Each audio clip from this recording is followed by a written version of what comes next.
Merong palumpia.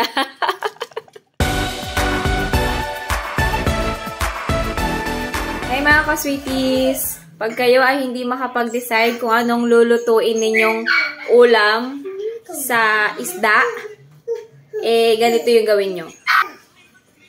Siya yung paglutuin nyo.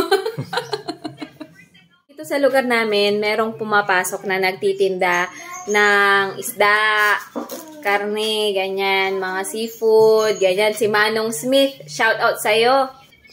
So, meron siyang binenta ngayon na, ano tawag dyan? Yellowfin?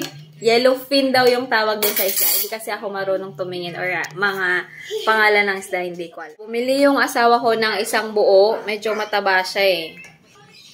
So, tinanong niya ako, hindi naman na kasi ako makapag-decide kung anong lulutuin doon dahil hindi ko pa naman na-try kung paano magluto ng yellowfin. Hindi kami makapag-decide kung anong luto ng isda na yon lalo pag malaki. Ganito na lang yung gawin. Ganyan, buntot, lutuin nyo sa gata.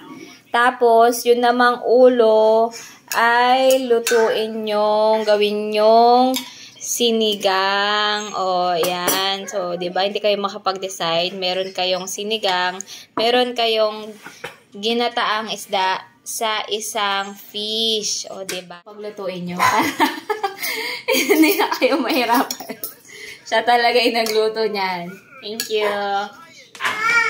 Ayan, so yan naman ay hinihimay na tinatanggalan na ng tinik para naman dun sa anak namin na kay Lucky.